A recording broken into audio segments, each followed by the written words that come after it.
Hello and welcome. I'm very excited tonight to sit down and get to visit with my guest. I'm with an old friend. Marcela Lorca is with me. And many of you have been reading about her, I'm sure, in the papers here in the Twin Cities. She is the new artistic director of the independent theater 10,000 Things. We'll talk more about the theater in a few minutes. Marcela comes to this job after working for 20 years at the Guthrie, where she was a movement director, an acting coach, the director of a title that I was very curious about, but company development. Right. And I'll ask you about that in a minute too. She is a dancer originally from Chile, and she just won a fabulous award, the Zelda Fichandler Award, and I'll have her describe it a bit, but it's, as she and I were talking, a wonderful shot in the arm and a very prestigious honor. So welcome to the show. Thank you, Mary. I'm happy to be here. It's great to be with you. First of all, in the paper this weekend, let's see, the actual headline says, 10,000 Things raises the roof joyfully. A great review on a new play that you're directing at this, for you, pretty new theater, 10,000 Things. Thunder Knocking on the Door is the name of the play. Were you surprised that it was such a strong, positive review? Well, I'm very grateful for the good review, and the reviewer is very right. The music is fantastic, and our cast is really stellar. I'm not that surprised because we have just a wonderful ensemble of actors who are very, very strong, with a very joyous story, with a very unique play. It's an African-American comedy set in the South with blues music. It's just a very rare gem, and it's very spirited and very joyful, and the actors are doing a great job. So what could go wrong? And as you and I were talking, the very positive vibe that people get when they come to this performance is needed right now. We're taping in March 2020, and I'm anxious to see it. I haven't seen it, so please do come. I'll be coming.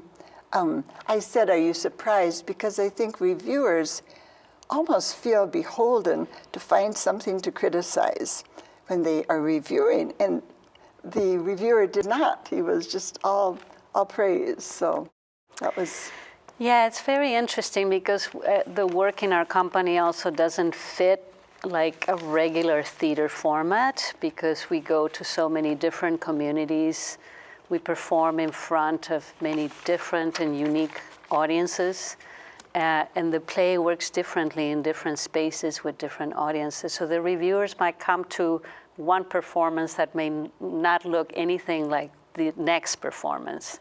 So you have to be, as a director, and the actors and musicians have to be very adaptive, don't you? We have to be, yeah, we have to be flexible, but we also have to be very focused and very strong and really pursue the story. I think that working in the format that we do, the storytelling is the most important thing. And no matter what, sometimes the conditions are awful. Sometimes we perform in gymnasiums where the sound is really bouncy and you can't hear very well. And actors have to adapt. They have to have the vocal skills to project more. To project, to focus, to enunciate, to engage with the audiences, no matter, what the space is doing. Explain a bit about 10,000 Things, because you go to prisons, you go to homeless shelters. Right. You also perform in St. Paul at a sort of a home-based theater. right? So we perform it at Open Book in Minneapolis and North Garden Theater in St. Paul. Yeah.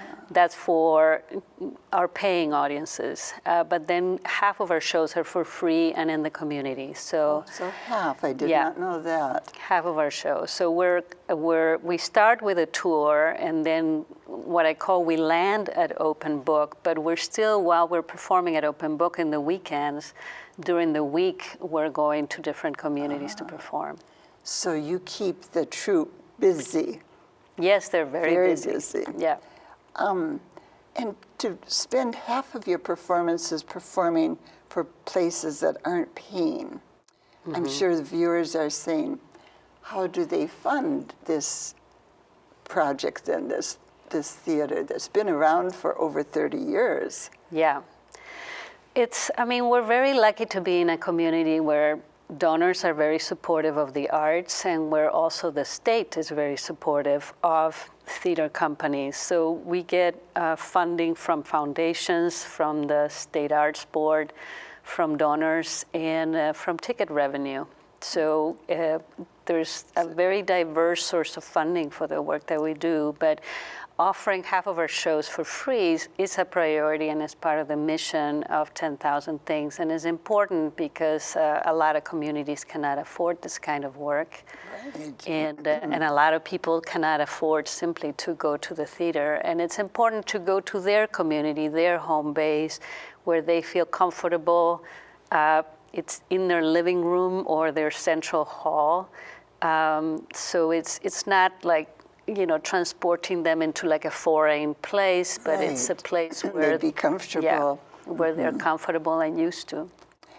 Jack Ruler is a friend and a neighbor, actually, and he's the director of Mixed Blood Theater. They also are offering some free tickets for people coming to see their theater performances, which is great. The decision to come to 10,000 Things, leaving a big established theater like the Guthrie, one of the most well-known theaters in the States, was that a hard one, Marcela? It was a hard one, but I actually worked at the Guthrie for 27 years. That's 27. Yeah, 27 years. And I worked with 3 different artistic directors, so it was a very long run. And when the new artistic director came into town, I was ready to really focus on my artistry, and I felt like I was so loyal to the Guthrie, and I was upholding the pillars of the institution and of the tradition, and I felt very responsible because I was one of the only people left from many years ago. So adding continuity to the staff. Right. So I did that for 3 years. I offered my services and offered my knowledge to the new team, and then I felt like I really needed to seek opportunities to really be immersed in my craft. And I think, although I do many different things, and I did many different things at the Guthrie, like coaching, choreographing, teaching, directing, the one discipline that embodies all of it is really directing, and that's where I wanted to put my focus on. At the Guthrie, you started out as a movement director, am I correct? Right. And then really did movement directing for many, how many, 100 more? 150 even? Productions, or, for many years. For many years, I had no weekends. I was involved in every tech rehearsal, in every preview of every show at the Guthrie. I want to say I assisted. I wasn't the assistant director, but I was the movement director of every show. So I was, in a way, assisting all directors that came to the Guthrie. And it was a great job, and I learned a lot.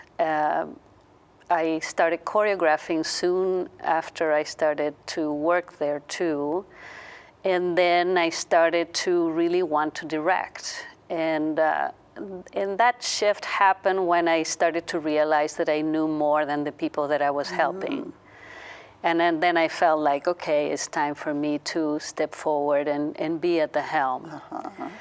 And I got some opportunities to direct, but not without a lot of, not struggle, but a lot of persistent on your part. persistence on my part. So you had to sort of push yourself forward. Oh, yes. To make that happen. And that's not easy to do. No, it's not. No. I saw a play that you directed, not at the Guthrie, but as part of the Guthrie. It's about the wedding. Blood Wedding. Blood Wedding. Mm-hmm. That was one of my... That was my first play. Was it? Yeah. Marcela, that was one of the plays that I've seen in my life that has stuck with me and that I really felt was just great theater. So that was your first. Yes. So I bet that got your juices going in terms of wanting to do more. Oh, because that was well received, as I recall. Right. Yeah. Oh, I didn't realize that was your first. Yeah, and that production transferred also to Missouri Rep after we did it. We got to do it again. And that happened with a couple plays. When I did Caroline or Change at the Guthrie, I also got to do it again at Syracuse Stage in New York. Yes, that was a wonderful ride and a wonderful show.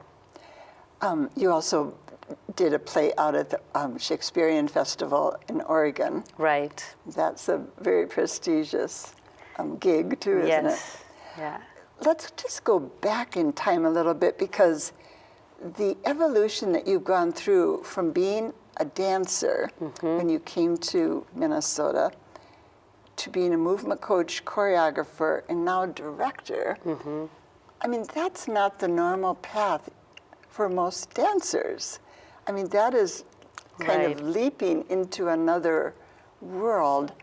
Were there some turning points that you think made that possible? Yeah, I mean, partly what's unique about my journey is that I started in Chile during the dictatorship. I was studying theater design, and I studied a year of architecture before that. And at the same time, I joined this company, this dance theater company. And that dance theater company was very key to my formation as an artist. During the dictatorship, there was a lot of fear and there was a lot of secrecy. There were a lot of informants, so people kept very closed off. There was also no capacity to dream into the future. The doors were very closed for everything, for creativity, for dreaming, for projects, for all kinds of things. It was Probably especially tight for artists and intellectuals, right? Yeah, and there was a lot of censorship. In this company, in this studio, the mandate was to wake up. So every day we would go to the studio and we would, do a lot of movement, a lot of dance, a lot of voice, a lot of all kinds of different disciplines and techniques, actually. And our director would say, wake up and wake up your consciousness. So my formation was very eclectic. I was exposed to a lot of different techniques, and we didn't have the systems that exist in the US, so we did everything. So I was doing lighting design for my company, and we would go on tour. We went on a tour to Brazil, and I was doing both the lighting and dancing at the same time. Wow. So right, really multitasking. So I always thought of myself as a total artist, as both a visual artist and a movement expert. And I never wanted the boundaries of disciplines to get in my way. So I think I tended to really push the boundaries. And when people here want to know exactly what you do, and then I would sort of like, say, no, by the way, I can also direct, I can also choreograph, I can also do this. So you got a sense of strong self-confidence, it sounds like, from that early experience in Chile. I think what was unique too in terms of my movement vocabulary is that we were trying to communicate with our bodies what we couldn't communicate with text because text was censored. So not only is it hard to communicate it ordinarily, but right. with the censorship. Right. But through the movement, you could convey whatever you wanted. Yes. So the language that, my primary language was a gestural language that was very rich in communication.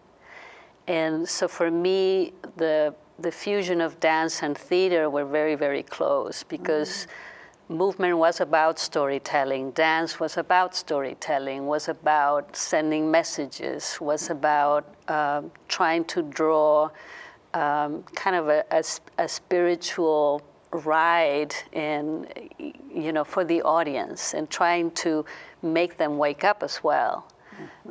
So for me, that stayed always. And I remember one time, like after 5 years of working at the Guthrie, that I'm wandering around the lobby, looking at everybody and asking myself, why me? Why am I in this position where I'm getting to facilitate the communication between the actor and the audience? And I am a total foreigner here. But fate decided to put me in this position, and Garland Wright gave me a great opportunity. He was the first. He was the first artistic director I worked with. And, but then I understood that what I actually had learned during those dictatorship times was incredibly useful to me as a tool to facilitate that communication between actor and audience. And via movement specifically, right? Via movement, yes. You know, when people hear that you were a movement director or movement coach, I'm guessing they're not quite sure what that means. I think we know what choreography means. How would you differentiate movement coaching and choreography? Movement coaching is related more to the integration of physicality and acting. So, for example, if you think of the thrust stage of the Guthrie Theater, which is a big arena, and you think about how far the audiences are not seeing the face of the actor or even the eyes of the actor. They're seeing the full body. So the full body has to be conveying the same message that they're trying to convey through their text, through their voice. So if they're standing there and one hand is doing a contradictory sort of expression, you're sending mixed messages to the audiences. So part of my work was to help actors be expressive in their bodies in relationship to their acting and their intentions. So help them be congruent. Right. And sometimes, Garland Wright had wanted his actors, there was a resident company back then, and he wanted his actors to transform from role to role. And he had very specific ideas as to what kind of physicality, what kind of voice this new character should have. So sometimes it was a very specific request from him of like, I want this character to look at the world at an angle, and I want him to walk like a snake, or little metaphors and recipes like that. Then I would go with the actor. Specific, very specific, yeah. And so you'd go to the actor and help them figure out how to do that. So you and Garland were a good team then, weren't you? We were a great team, yeah. Yes. And I admired him a lot. I was very young at the time, and he was a total artist. He was a designer. He was great with music. He was fabulous at staging. Nobody was better than him with staging. And he was a great mover. And he would just move through space and do a gesture, and I would understand what he wanted, and I would then execute his ideas. So that was wonderful. Yeah. Partnership, wasn't it? It was great, yeah. And then he left, and the next, who was the next? Joe Dowling That's came. right, Joe, of course. Yeah. Was it a big adjustment for you to work with a different kind of director? It was. I think Garland was very romantic, and I like to think of myself as very romantic and passionate. So we had a keenness with each other in that way. I learned a lot from Joe Dowling. His attention to text and his respect for the writer were paramount in everything that he did. In a very highly intellectual director. And the rigor with the text was something that I really sort of took from him through the years. And I think that we complemented each other a lot in terms of, I would do a lot of the staging or the staging of transitions and staging of curtain calls and things like that for him, and choreographing as well.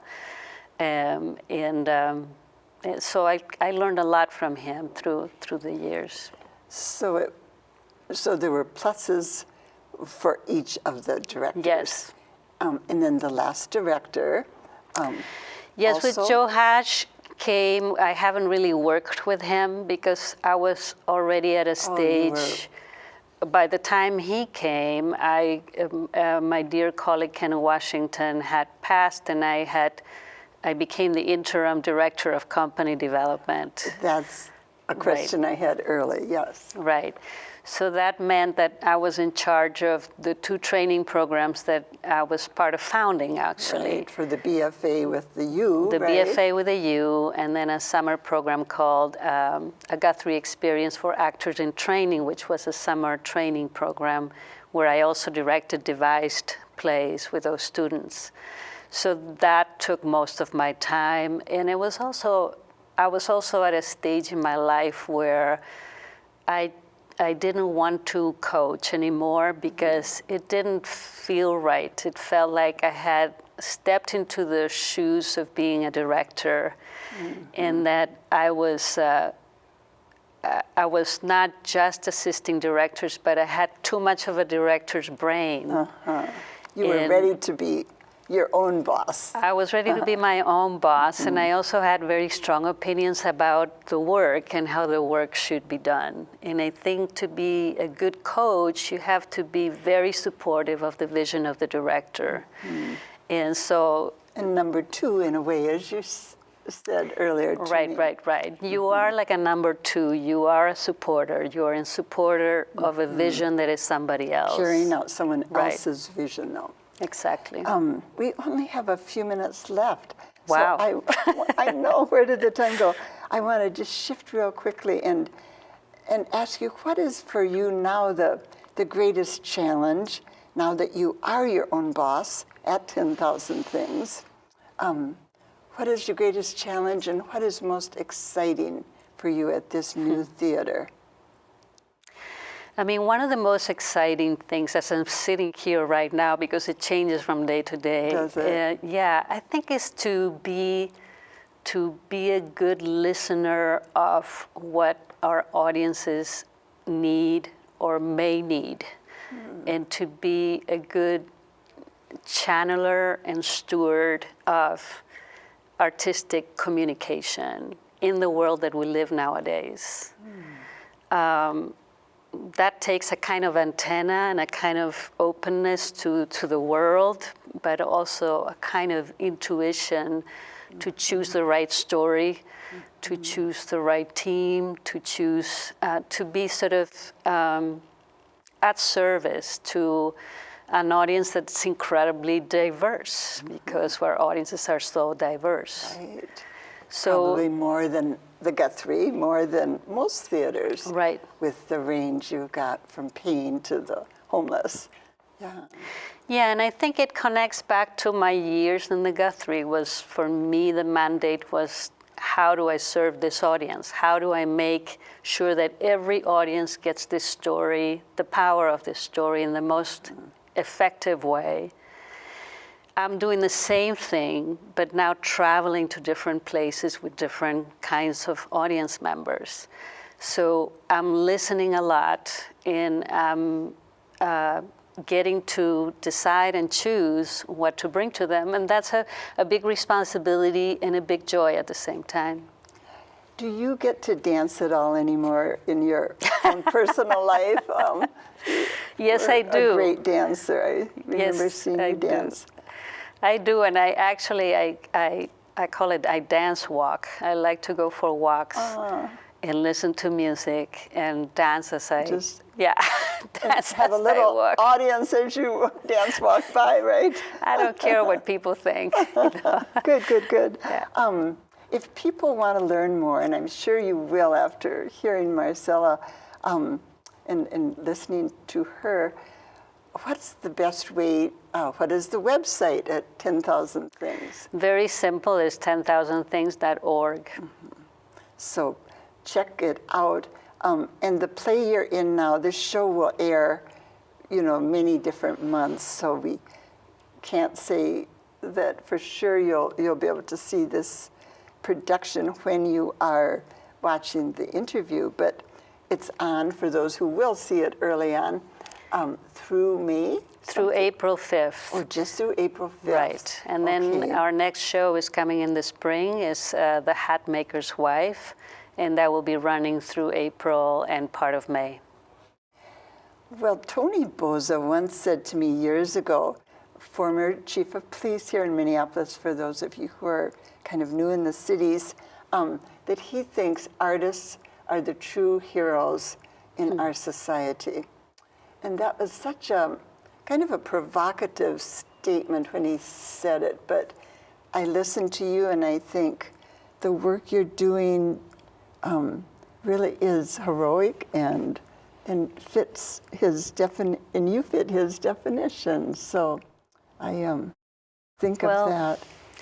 I mean, I think artists are driven. I'm certainly very, very driven. My mother is an artist. She's driven too. And you almost have to be, don't you, too? We have to do it. To succeed, you have to push hard, work hard. We have to work hard, have a lot of persistence, be very disciplined, and just have faith in what we do and have trust in what we do, and keep doing it. Congratulations on all your wonderful work, especially this new award. And I'd love to have you back sometime and we'll talk in more detail because this went way too fast. But thank you. Thank you, Mary. I've been talking with Marcela Lorca, the artistic director at 10,000 Things. Thank you, and thank you for being with us. I'll be back next week. Until then, have a good week.